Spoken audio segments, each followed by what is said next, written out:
Good morning, everyone, and welcome once again to another JKMRC Friday Seminar series. On behalf of the University of Queensland and the Sustainable Minerals Institute, we would like to acknowledge the traditional owners and the custodians of the land on which we meet today. We pay our respects to their ancestors and their descendants who continue cultural and spiritual connections with country, and we recognize their valuable contributions to Australian and global society. It is my great pleasure to welcome Dr. John Atherton. John is an engineer from the University of Cambridge and a senior consultant in the energy market analytics at the BESS owner-operator company of Akaysha Energy. His background in renewable energy includes work from Aurecon, UQ, and CSIRO. Today, his talk will be about renewable compensation in 2024. Please join me in welcoming John. Okay, can everyone hear me? All right, well, nice to see everyone today. Good morning. Thanks for coming out on your holiday break. I wasn't expecting this large of an audience given the circumstances. I'm sure you're all here voluntarily, which is good. And yeah, today, even though I know this is more of a minerals focused lecture series, I'm going to be talking about the role of renewables. This is obviously a very large space that intersects with a lot of other engineering disciplines. And what we're going to be doing is looking at some of the analytics from the NEM recently, from the renewable rollouts, because there's a bunch of very interesting little case studies that you can draw out of it from the last half a year's data. In particular, I'm going to be looking at the role of solar and wind, although our company focuses on batteries, which play some of this compensation role, so large-scale grid batteries in the NEM. And of course, there'll be a lot of time for questions at the end, so feel free to let me know either during or at the end if you have any questions. Now, this is a bit laggy. Hang on.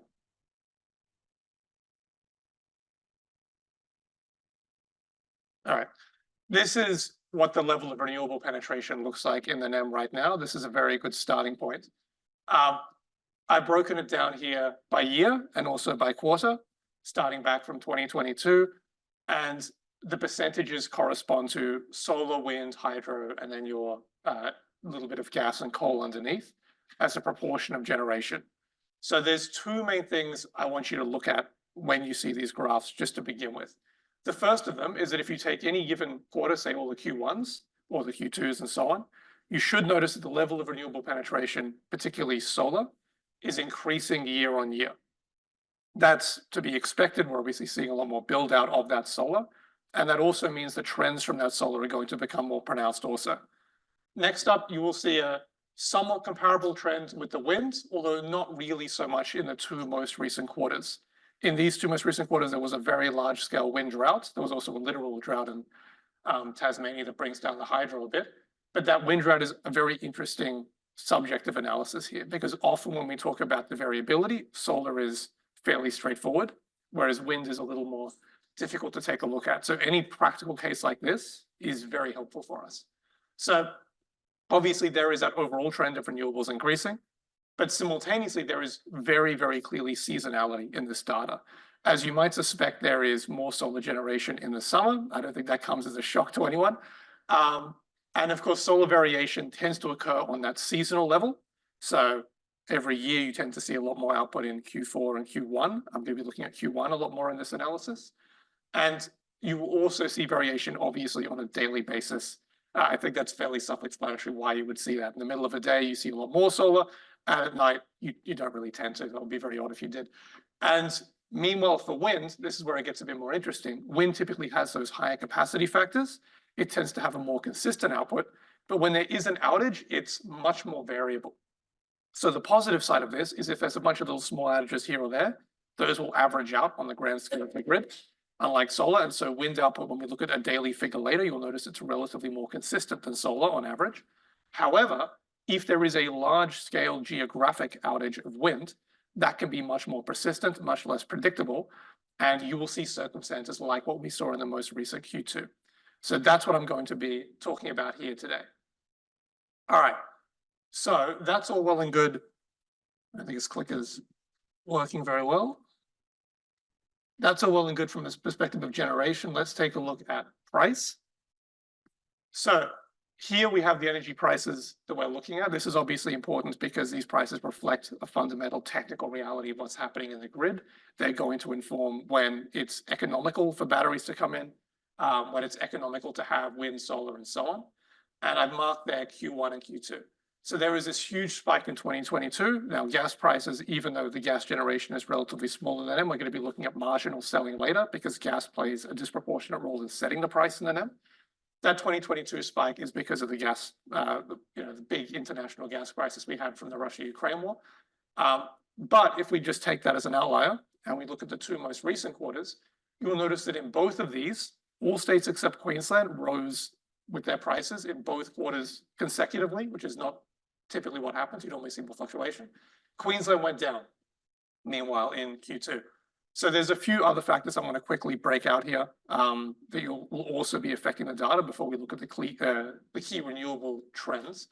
So the first of these is that Victoria, South Australia, and Tasmania tend to move together. That's fairly typical unless South Australia does a typical South Australia MDE sort of moment. It tends to move relatively in step with the other southern states. So I'm going to be, for the sake of simplicity, treating this very much as more of a block.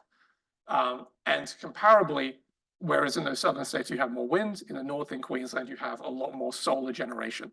So when we're looking at the effects of wind, we're looking a lot more at the south. When we're looking at solar, we're looking a lot more at the north in Queensland. Meanwhile, New South Wales is in the middle. It's typically an importer from either the south or the north or both. And as such, its prices tend to be a little bit higher. And also in Q2, the Aurecon coal plants, I know I'm talking about renewable fluctuation here, but the Aurecon coal plants had an unplanned outage. That's symptomatic of when you have relatively older infrastructure, you can have that. That caused a couple of weeks of ludicrously high prices nearing the market cap until prices were administered. And as such, New South Wales, that looks very high. But we're going to be mainly looking at Queensland versus the southern states here. So speaking of New South Wales importing, I'm going to be getting into the first little interesting tidbit about solar. And that's that even though in the summer months, as you might suspect, Queensland had a lot more solar generation, Queensland during those same summer months in Q1 was actually a net importer. This is a relatively new phenomenon. Queensland was a net importer from New South Wales. Meanwhile, New South Wales was actually importing from the southern states. And then by comparison in Q2, Queensland went to being a net exporter to New South Wales. Victoria was ever so slightly a net exporter to New South Wales, but it was in many cases having to compensate by exporting to South Australia and Tasmania due to that simultaneous drought as well as wind drought. So the lack of wind power there. So in other words, when the solar radiation was at its peak, Queensland, the solar state, was importing. And then meanwhile, in winter, it was exporting. So what's going on there? Because you can see that in the prices, it makes sense that if it's the lowest, it's the exporter from an economic standpoint. So what exactly is going on there? Why is that odd finding occurring? Now, the reason for that is obviously demand is not constant either. Demand also fluctuates. It fluctuates on a daily basis and it fluctuates on a seasonal basis, massively around air conditioning. I'm not going to explain these average temperatures here. You've all been to Melbourne. You've lived here in Queensland. You know the differences. And as such, when it's the summer up in Queensland, even though that solar level goes way up, the air conditioning demand goes up even more so and disproportionately so with the temperature. And as a result, Queensland has outsized demand versus supply, despite having the high level of installed solar capacity. And as such, we needed to be importing in those summer months. And we were, meanwhile, in the winter months, even though our solar level was lower, we had sufficient surplus that we were exporting. And in fact, the interconnector was often constrained on the way out. And you'll see that a bit later in how it reflects in FCAS prices. I'm not going to hugely go into FCAS there, don't worry. So I've talked a little bit about these daily fluctuations. Here's what that looks like here. I'm sure you've all seen a figure like this before. This is what a duck curve figure looks like. Any of you who are into astronomy and can figure out what any of those things mean will presumably be seeing a duck here, and everyone else is probably just seeing a graph. So that yellow at the top is from PV solar. So that's on a household level. If we cut that out and we just look at imports from the grid itself on a net level, that's when you get your operational demand. And that's marked with that number 3 there. That just goes up to the top of the grid solar. So your overall market demand peaks in the middle of the day. As you might suspect, everyone's very active. There's a lot of air conditioning use during this time on average. And then meanwhile, if you take out that rooftop solar, so this is not grid solar, just the rooftop solar. If we take that out, your operational demand is peaking a little bit in the morning but especially in the evening there. I think you can see that around the 6 p.m. to 7 p.m. mark, you see that big peak. Now, I mentioned to you earlier that wind tends to be more consistent. You can see that underneath that green there, the wind is relatively more consistent in its role throughout the day, whereas solar has a very obvious concentration when the sun is up. And then also in that evening, you'll note that all of our dispatchable technologies are increasing their output essentially by how much they can ramp. So gas can ramp quite a bit. It's outputting a lot, exporting a lot more. Hydro is obviously opportunistically bidding and exporting a lot more during that evening period. Your black coal is doing so, and your brown coal ramping, and brown coal tends to be much lower, so it's not really doing so as much down the bottom there. But if you're seeing that demand increase more than the solar during the summer months, like what I was talking about in the previous slide, then especially in that evening period, when the solar is also coming down and demand is still high, that's when you can see those crazy high prices coming out of Queensland. That's why in Q1, Queensland had very high prices. In Q2, not so much. And that's something you should consider here. We're not just looking at the variability of renewables, we're also looking at the variability of demand. All right, so now we're getting into some more interesting figures. All of those are market averages. I think those were fairly straightforward. This is in particular price setting figures in the NEM. So I'll just talk about what these graphs represent. Obviously, the top two are New South Wales Q1, Q2, the bottom two are Victoria. New South Wales is relatively more similar to Queensland here, but I've taken it just because it's less favorable. I wanted to give you some more pessimistic figures just to really drive the point home. And in Queensland, it's just all the same trends, but more pronounced. So if you can see them here, that's all well and good. But in particular, I wanted to look at either side of that interconnector for Victoria and New South Wales to give you a good comparison that that's what the market does, even just across that. So each of these bars, each of these horizontal lines represents a price band.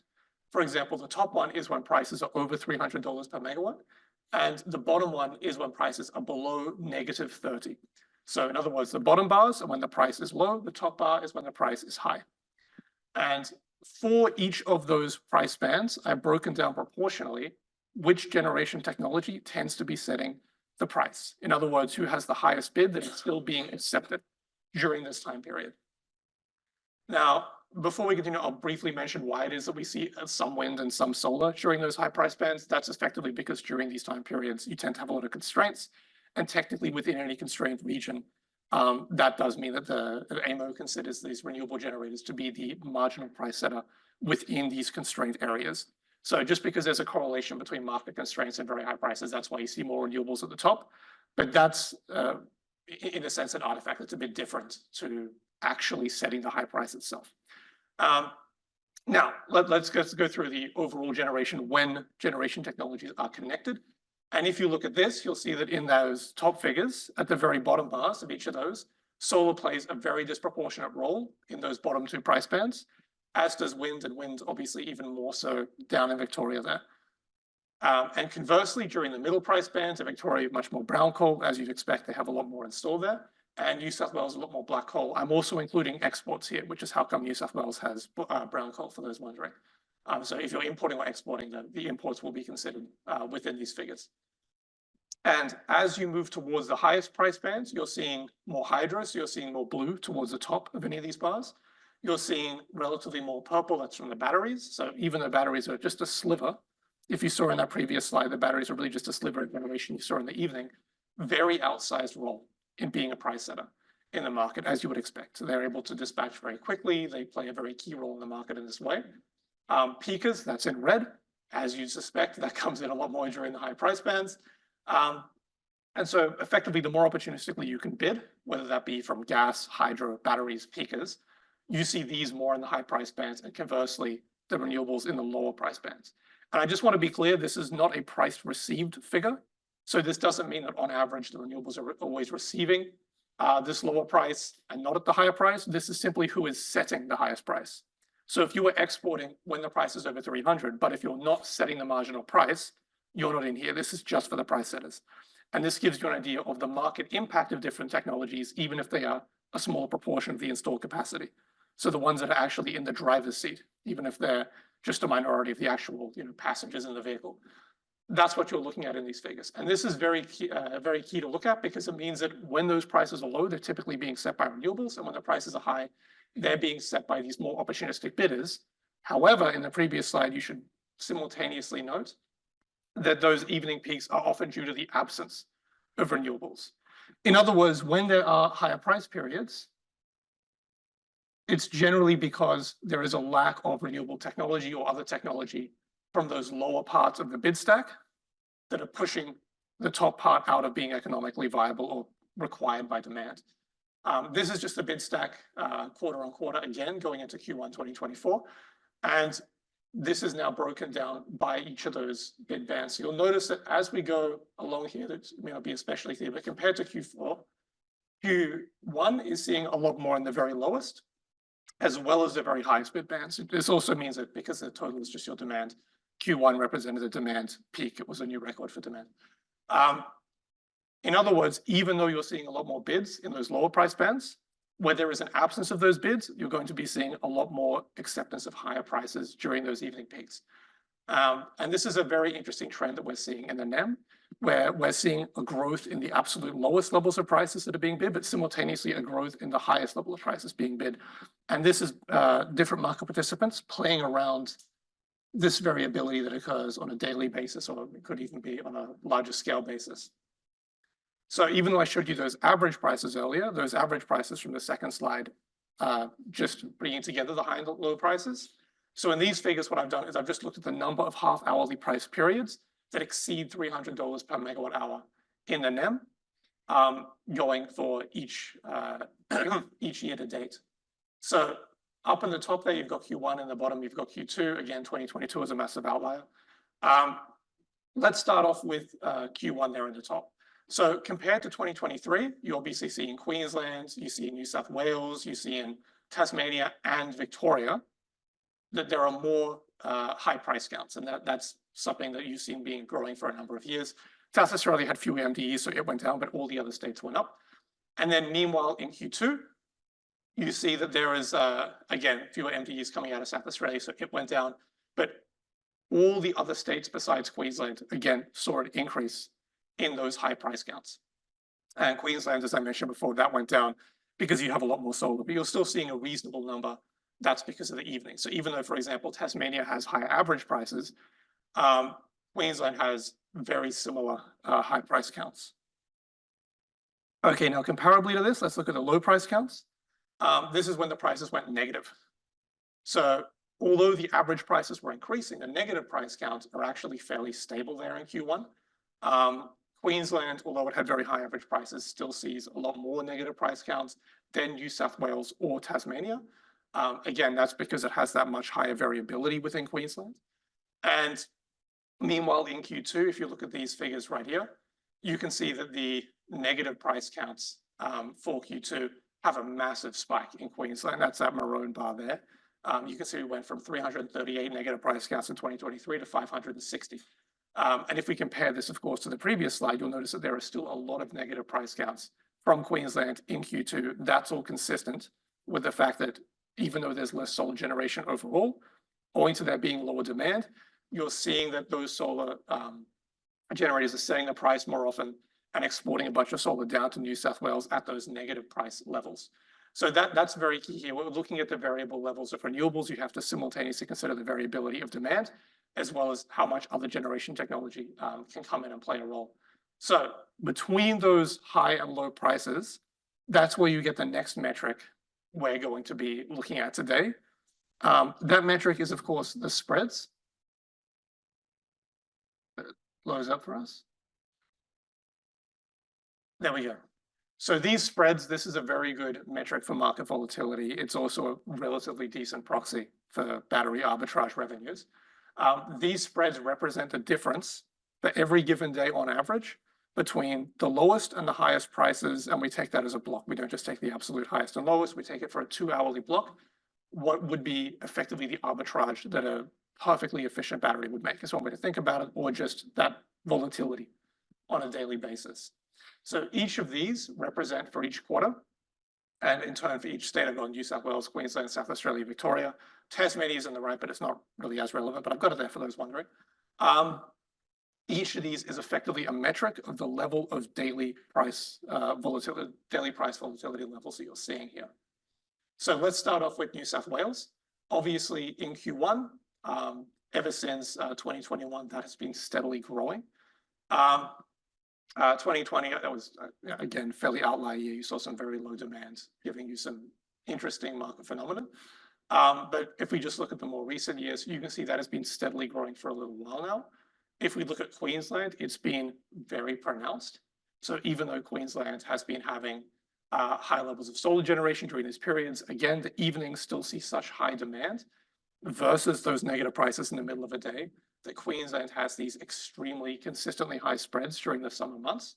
In other words, it's very, very volatile. And then in South Australia, the spreads are also fairly high. They've been more consistently high coming out of South Australia. And Victoria, interestingly enough, even though their spreads here are only ever so slightly lower than South Australia, they have traditionally not played as strong of a role. That's broadly what you'd expect. Victoria is very interconnected, but it is interesting to see that Victoria is really starting to match up with South Australia a lot more in this most recent Q1.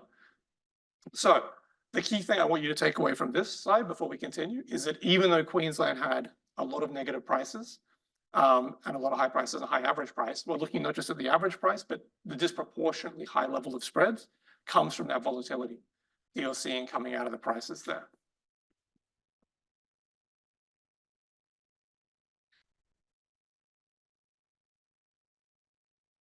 All right, so what have I done here?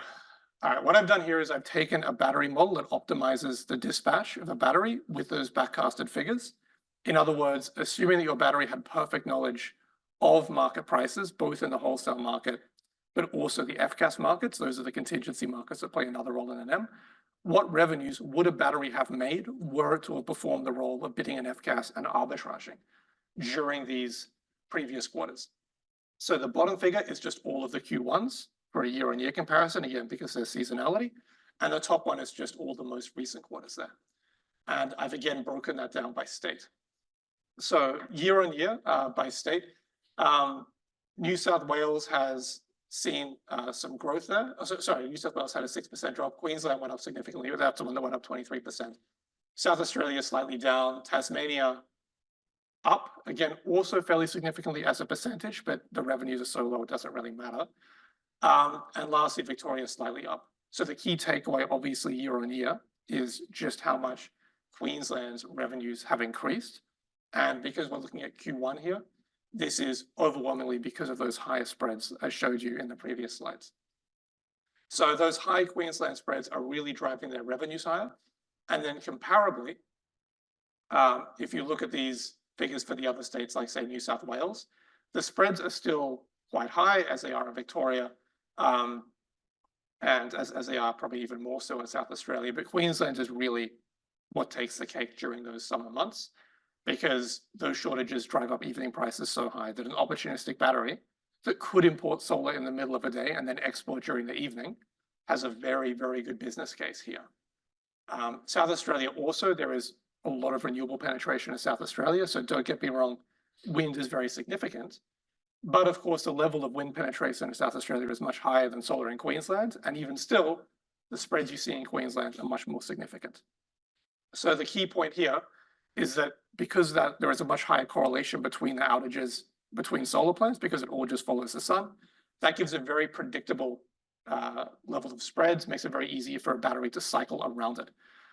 Whereas for wind, it can drive the prices very high if there's an outage, but it can be a much longer, a more pronounced affair that is much less consistent and harder to make a business case for. But at scale, it still can drive spreads reasonably high. So megawatt for megawatt, solar tends to be more easily played with batteries, but wind can still be compensated for, is the takeaway here. Batteries are better able, from an economic standpoint, to compensate for solar than wind, even though it can play a role for both of them. Okay, now let's move on to Q2 then. I do want you to take a look, not just at the level of spreads, but the difference here. So for Q2, New South Wales obviously had very high spreads. If you remember earlier when I was talking about Aurecon had very, very significant unplanned outages during Q2. It was about a couple of weeks that we were seeing problems. That means that because we kept hitting the price cap, the average is dragged way up, and the spreads around that average are very, very pronounced in that most recent quarter of New South Wales, that 526 figure there. Meanwhile, in Queensland, we've been seeing a consistent decline.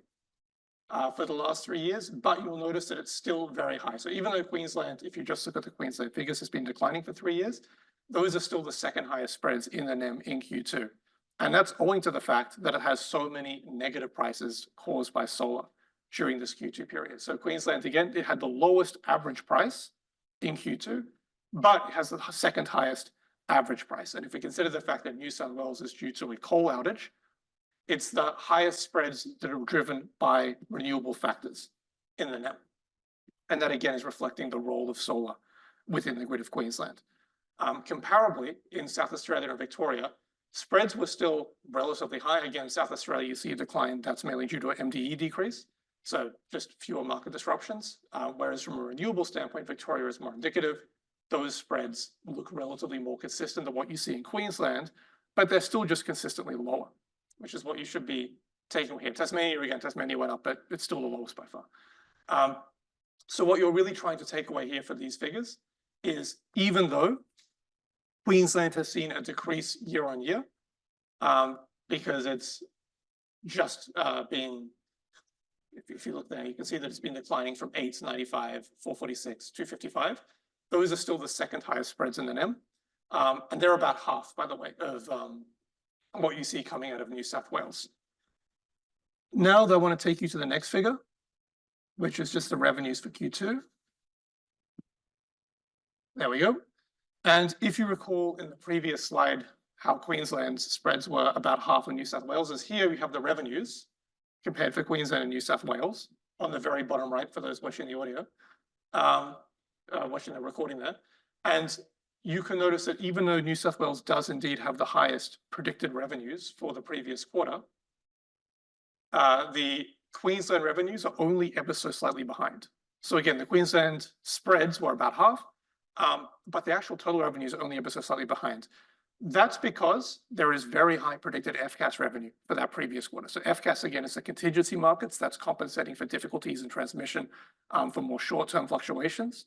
And because Queensland had so much solar, there was a strong need for these services during this period. So again, that shows you quite interestingly that during these periods where there's a glut of solar, where all the connectors are being constrained, there is a strong need, and these were especially for your lower services in the middle of a day, in case you're wondering which particular FCAS markets.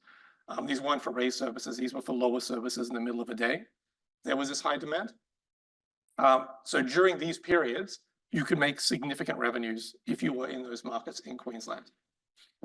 So that's a key takeaway here, is that it's not just a matter of your spreads either, because when you have significant renewable penetration, that can cause transmission problems, and that's also something a battery can help compensate for. And these are the kinds of business cases we're looking at when we're trying to see if it's viable to put batteries in the NEM, and if so, where. And of course, also ideally near the point of connect, they're trying to provide these services also. So just to wrap everything up, as we go through what we looked at today, the first thing I want to point out is that you again see this differentiation between Queensland and the southern states. You see that same kind of separation coming in, where the southern states are more in lockstep with their revenues, and Queensland is, just doing its own thing there. Notably, from a financial perspective, all of these are actually very good revenues, and I wouldn't be surprised if they went down in future years from saturation, from other market effects, but even still, they're looking quite favorable. And notably, during Q2 with that wind drought, that meant that the returns you would see, especially from some of those southern states, were much higher. That would have drove spreads higher. It would have removed that lower part of the bid stack I showed you earlier. And more recently in Q3, we have had a couple of weeks of phenomenally and unexpected high wind levels. You saw a reversal during those couple of weeks. Spreads went down, wind pushed the whole bid stack up, so you weren't seeing as much generation from other sources, like say coal or from gas in those southern states. That's since subsided to probably closer to normal levels at the moment. But of course, just as I was explaining how the lower wind can drive up those prices and spreads, the opposite, we've now seen can also occur. So we're actually seeing a bit of these two at the moment. So that's the key takeaway here, is that South Australia, when it doesn't have those MDEs, still has fairly high revenues, but obviously not as high as places like Queensland. Queensland, it's much more driven by the role of solar, whether that be spreads or whether that be contingency. whether it be those F-gas markets. Okay, so I'll just wrap up what we've gone through today. So first of all, I've talked about the role of renewable volatility. Solar volatility is more consistent and is an easier play for batteries to make. Megawatt for megawatt, it makes a much better business case for batteries, even though wind does also, just less consistently. But that lower level of wind predictability also means that if you have smaller scale weather fluctuations, those variations can average out. So wind doesn't necessarily need as much batteries either. But if it's a longer scale outage like in Q2, you might need longer, more consistent generation to compensate for that wind outage, whereas solar is fairly consistent on a daily level, how you would do that. Okay, next up, transmission. As we have more renewables, as we're seeing more of a fill out in the reses, there's going to be much more potential issues that can come from the transmission part of the equation.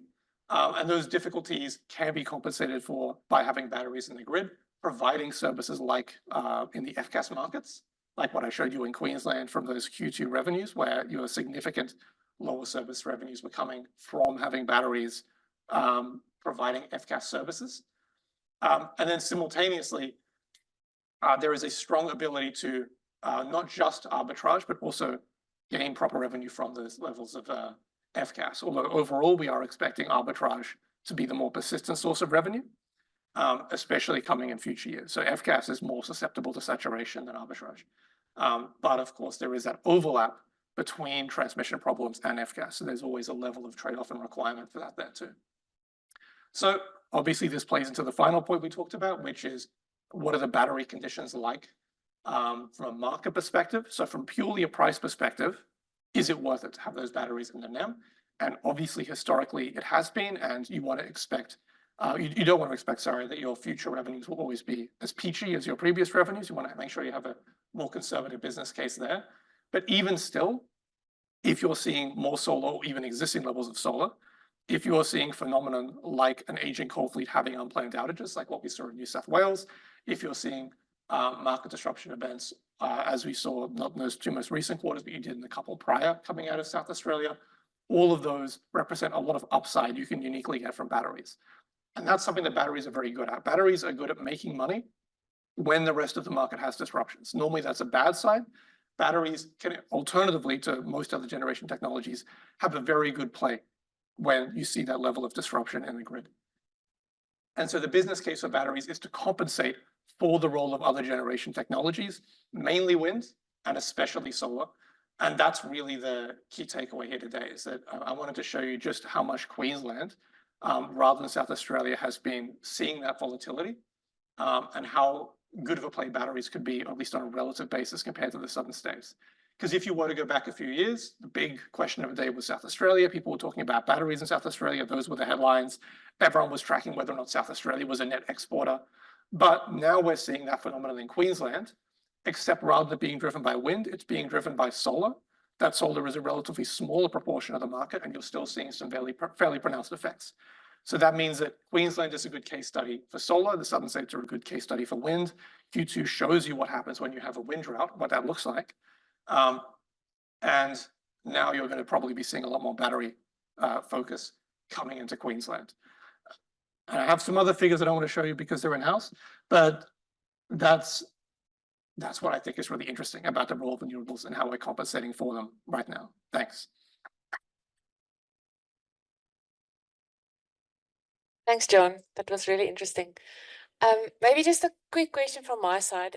Maybe I just didn't understand correctly, but with the addition of batteries to the grid, will that not make the prices higher? Because now the people won't bid those negative prices because they don't necessarily want to, have it dispatched because it can be stored now.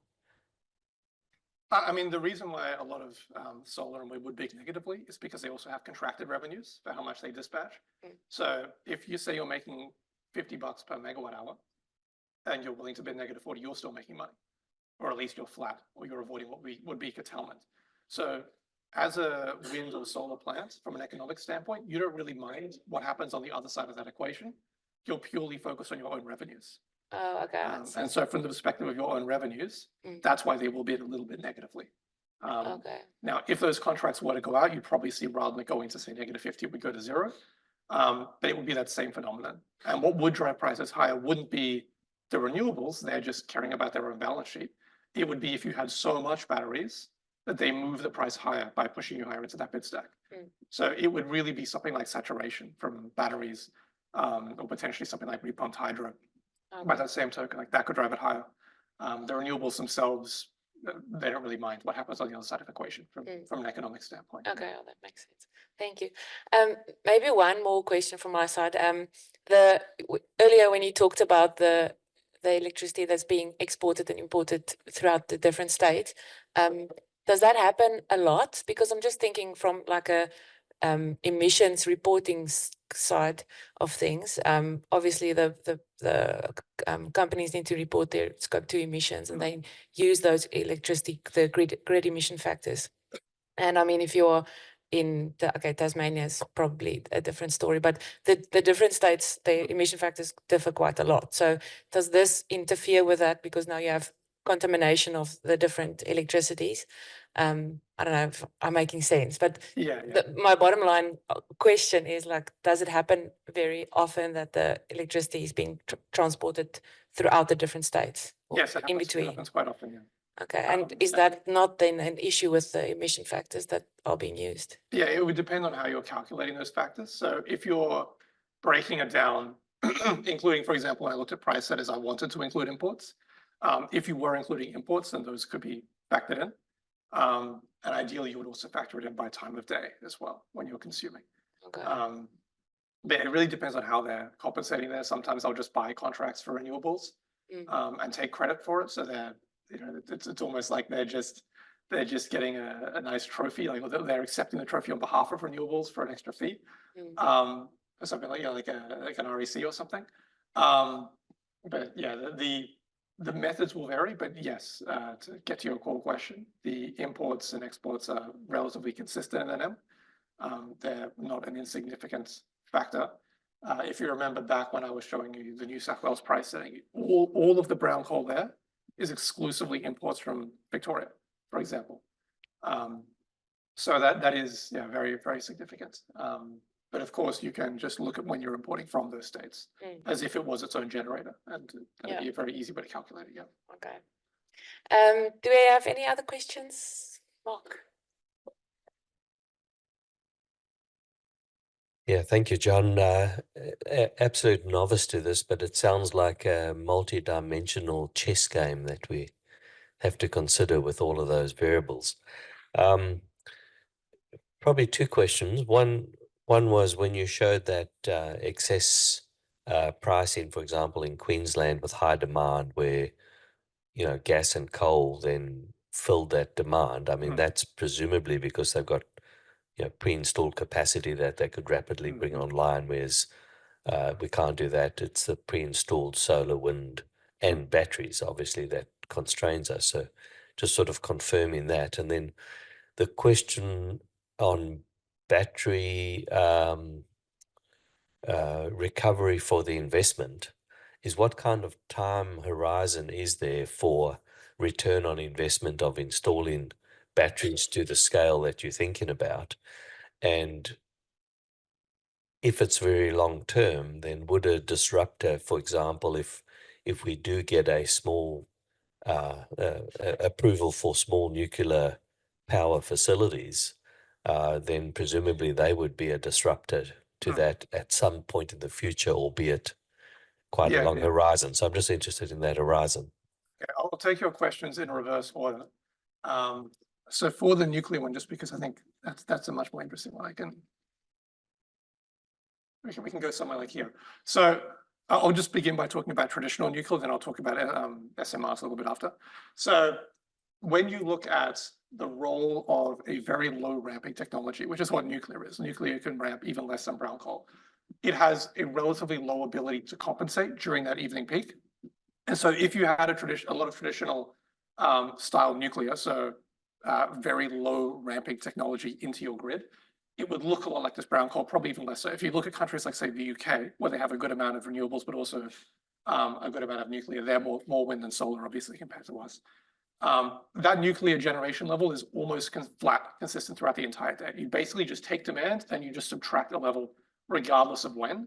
And so in a way, it doesn't really compete very much with batteries because batteries are playing around volatility and nuclear doesn't really do anything whatsoever with volatility. It just gives you that, that gives you that flat base amount. So coal can play around a little bit, black coal at least, with that fluctuation, brown coal very little. Gas, the level of capacity you would need to be able to play that role would be lower because you can obviously ramp much more effectively. So strictly speaking, the more a technology can ramp, the more it looks like competition for hydro and batteries in compensating for volatility, and the lower level of capacity you would need to play, I guess you could sort of like call it like a pseudo peaker kind of role in the grid, right? And obviously the extreme of this would be if you just had a bunch of peakers trying to compete with batteries. Then you could, next up have a slightly larger amount of gas competing. You would in turn need an even larger coal fleet to be able to provide the same kind of variability because the ramping is lower.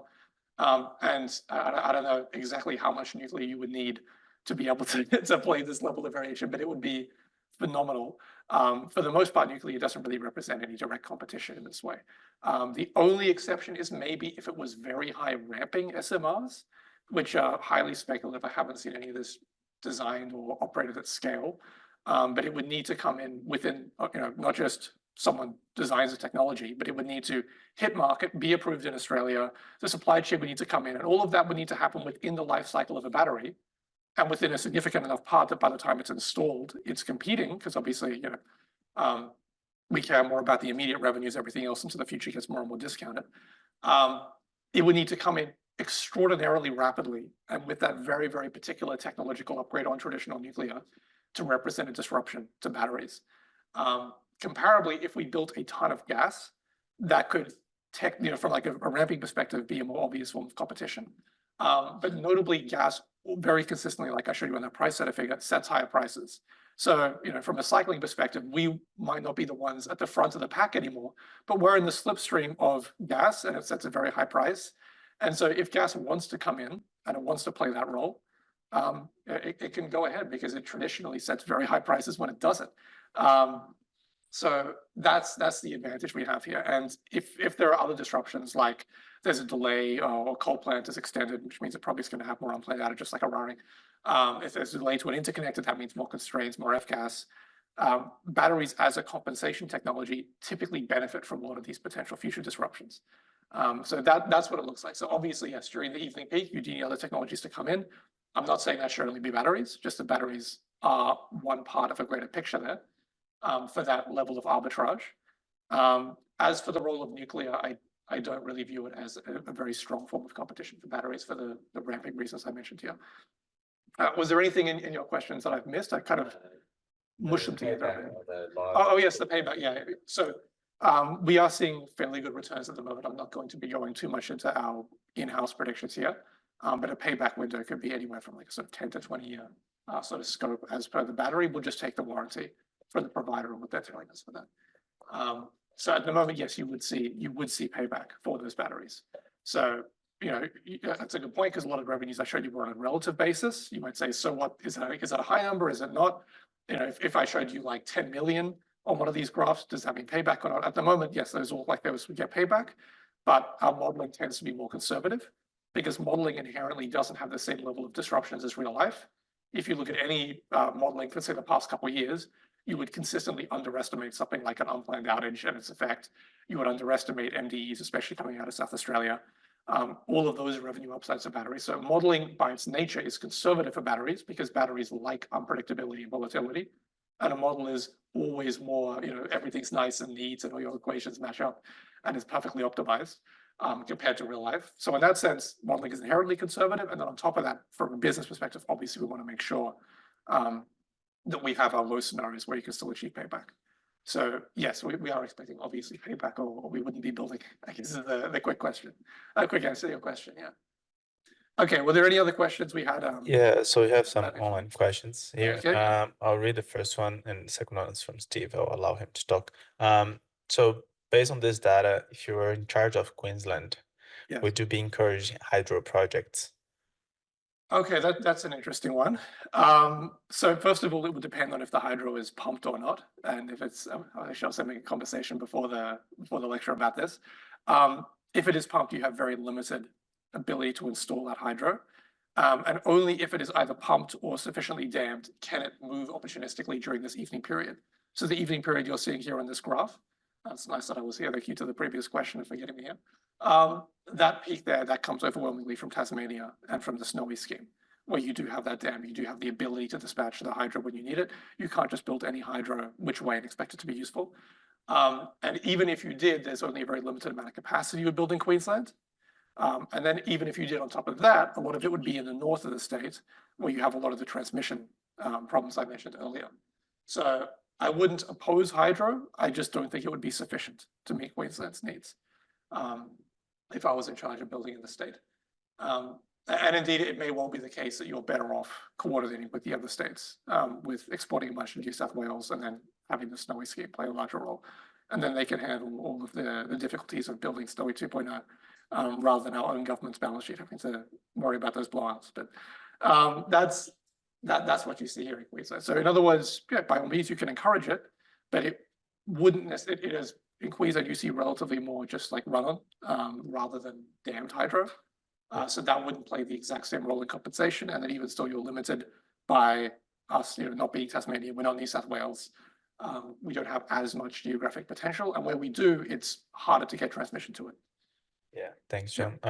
Steve, do you wanna ask your question? Sure, can you hear me? Yes, I can hear you loud and clear.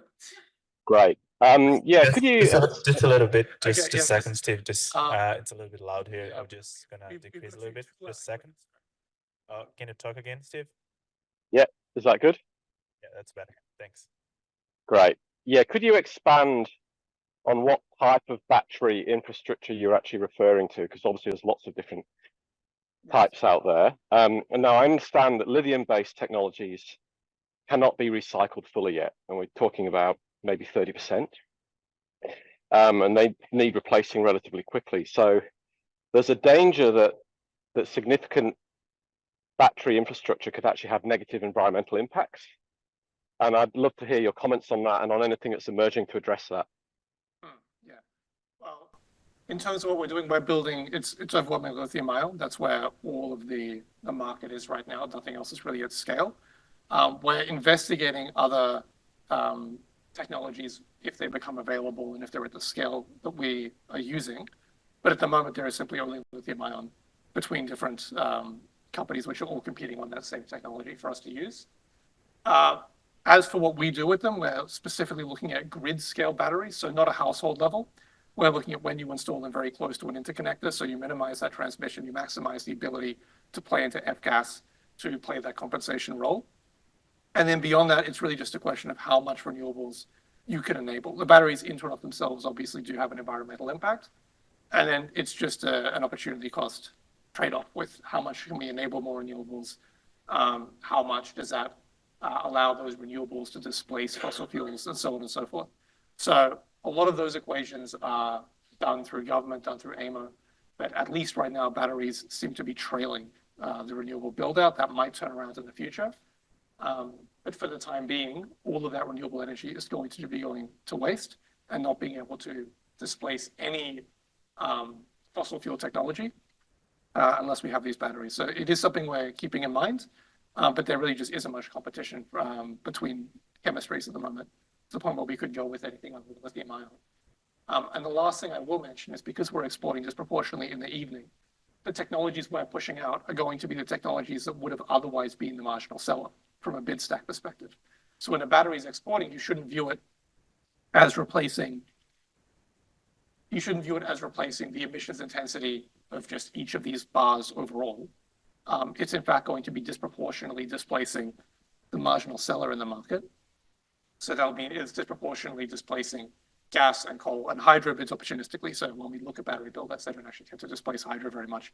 Hydro just tends to make less money because that infrastructure is bidding more of an opportunistic standpoint, whereas gas and coal, it can displace.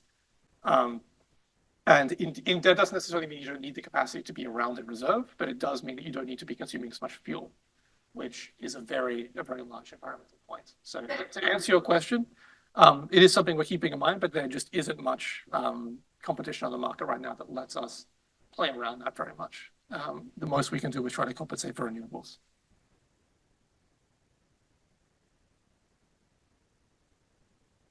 Thanks, John. Actually, I'm gonna ask a question. So, could you explain a little bit what you guys at Akaysha does?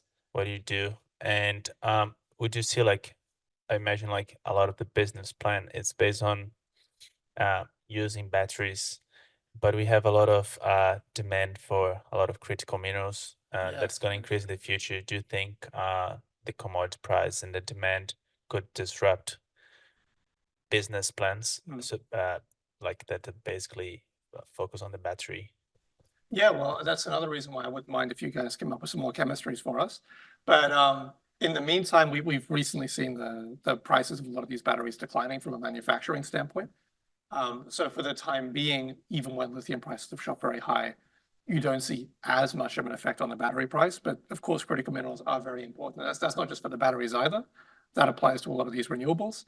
So if you look at obviously the amount of silicon you need for some of these solar panels, if you're looking at, I think chromium, I found out recently, is actually fairly prominent in the wind build out as well. These critical minerals are disproportionately required, not just by the batteries, they're disproportionately required by the renewables. And then those figures were also by megawatts. If you factor in capacity factor on top of that, yeah, we have a very key need for critical minerals, and everyone in this room who's working on that is playing a very key role in enabling that renewable transition. So yeah, we absolutely keep track of lithium in particular for ourselves. So yeah. As for what we do, yes, like I said earlier, we make grid batteries. So large scale grid batteries in the tens to hundreds of megawatt hour ranges. And we're installing those around the NEM as well as other countries we're looking at as well. And the role of those, especially when they're placed ideally near the node, is unlike other storage technologies, we can locate them where from a transmission standpoint, at least relative to hydro, there's much less losses going up and down the line, because it's not just round trip efficiency, it's also transmission losses. And you can put them right where you need at a particular node, or indeed you could put them at either sides of an interconnector and have some virtual transmission from that as well. So there's a lot of flexibility to the fact we can build these batteries where we need them. That gives them a unique role in the NEM, not just from an arbitrage perspective, but also helping transmission. That's also why we have our SIPS agreement too, of course, for the WSB in New South Wales. So yeah, we are interested in all of these things. And in particular, we specialize in grid batteries. That's our key focus and what we want to look at as a business, yeah. Thank you, John. Maybe time for one last question.